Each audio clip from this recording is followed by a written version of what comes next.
jaminan keselamatan ketika melintas perairan. Ombak tinggi mau tidak mau harus dilewati, meski dengan kapal kecil sederhana.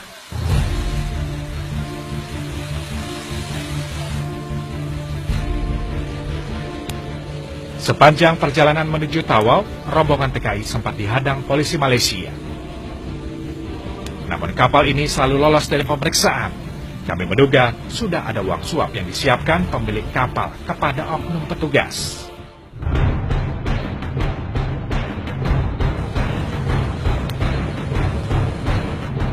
Sepanjang perjalanan, penumpang kapal diwajibkan menunduk, terutama ketika memasuki perairan Malaysia.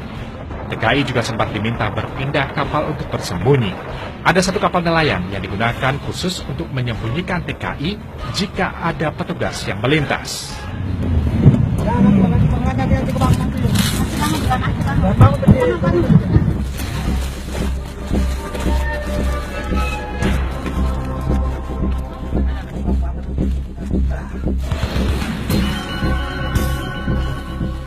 Ketika memasuki kapal nelayan untuk bersembunyi, kami bertemu banyak TKI ilegal lain yang sudah terlebih dahulu tiba.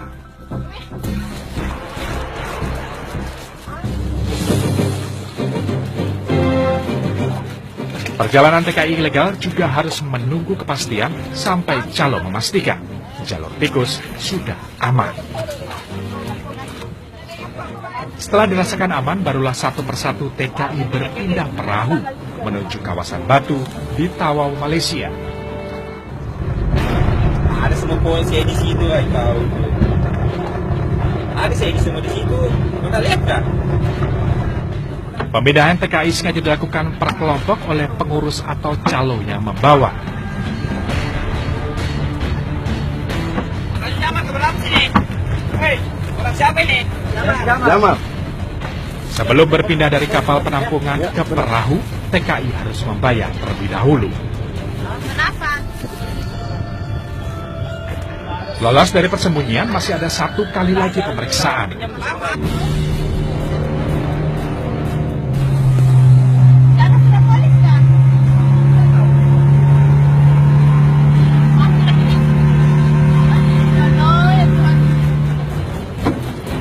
Setelah cukup lama menunggu di laut, TKI kemudian menepi untuk diturunkan. Salah satu mantan calon TKI yang kami temui menyebut daerah Batu Tawau adalah tempat teramai TKI ilegal. Setidaknya puluhan bahkan ratusan TKI ilegal setiap harinya mendarat di lokasi ini. Di sinilah yang paling besar. Di sini nggak ada dibilang malam kah, subuh kah. Di sinilah paling tempatnya.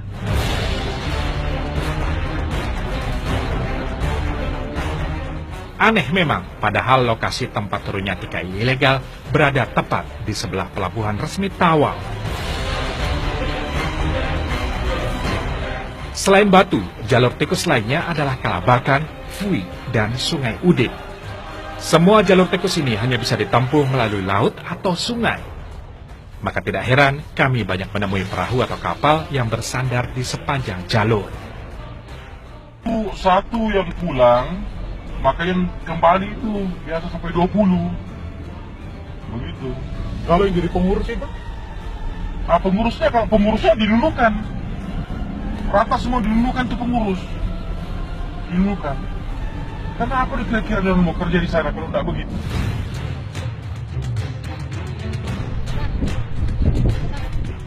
Jalur tikus memang menumbuhkan bisnis baru penyaluran TKI. Adalah TKI ilegal yang kerap menggunakan jasa calo untuk sampai ke Malaysia tanpa menggunakan surat-surat. Kan ikut pengurus di ini di Kalimantan itu di Nunukan kita ikut pengurus, bayar pengurusnya lah. Sampai di tujuan kita biasa bayar itu 500-an ringgit begitu sampai di tempat kerja. Siapa-siapa yang ambil itu TKI, siapa yang kasih keluar itu TKI dari sini, maka dia juga yang nanti yang jemput nanti, yang kasih masuk nanti. TKI yang sudah melewati Nunukan dan jalur tikus di Sebatik sebagian besar memang berasal dari Indonesia bagian timur. Padahal uang yang harus dibayar untuk sampai ke Malaysia tidaklah kecil. Jika dirupiahkan, satu orang TKI harus membayar hingga 5 juta rupiah. Kalau nggak punya paspor itu kan, walaupun ditangkap nantinya bisa masuk lagi. Gampang lah masuknya ke sana.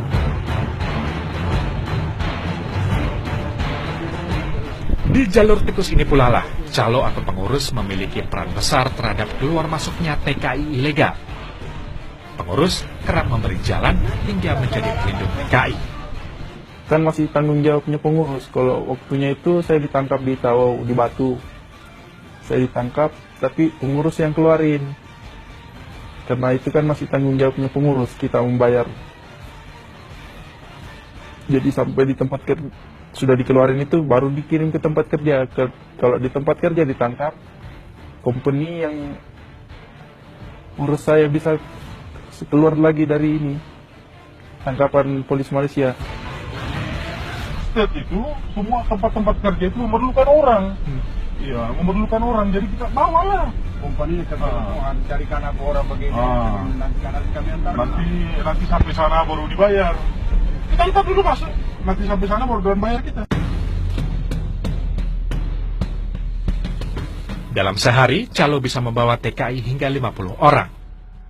Bayangkan jumlah keuntungan yang diperoleh dari jasa penyelundupan manusia ini. Jadi pengurusnya ada beberapa jenis. Ada yang memang dia fokusnya hanya pembuatan dokumen. Apa sih? Pembuatan paspor. Ada yang pengurus yang bisa mengangkut mereka. Kamu mau kemana? Pokoknya dari Nunukan sampai ke Tawau ke sini sekian. Sanggup.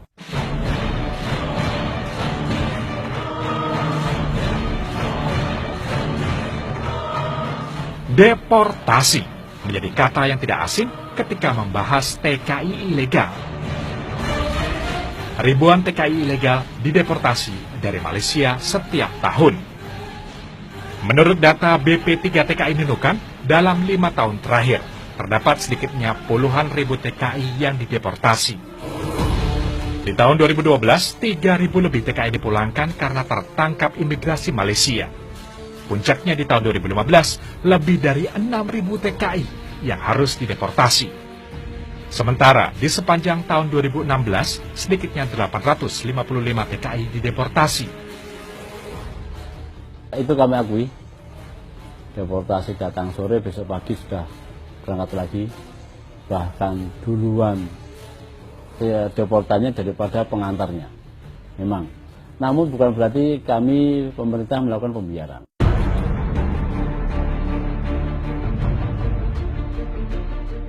Kini yang menjadi pertanyaan, mengapa deportasi seolah tidak pernah berhenti? Deportasi berjalan, namun TKI ilegal tetap bisa melegang masuk. Sulawesi Selatan menjadi penyumbang terbanyak hingga 9.000 lebih TKI ilegal. Sementara Nusa Tenggara Timur turut menyumbang angka TKI ilegal mencapai 2.000 lebih. 100% sebenarnya TKI itu dari luar daerah. Karena yang kita tahu itu sumbernya itu sebagian besar dari NTT, NTB, Sulawesi Selatan, dari Jawa Timur yang lewat daerah sini ya. Karena kalau penduduk asli sini jarang menjadi TKI.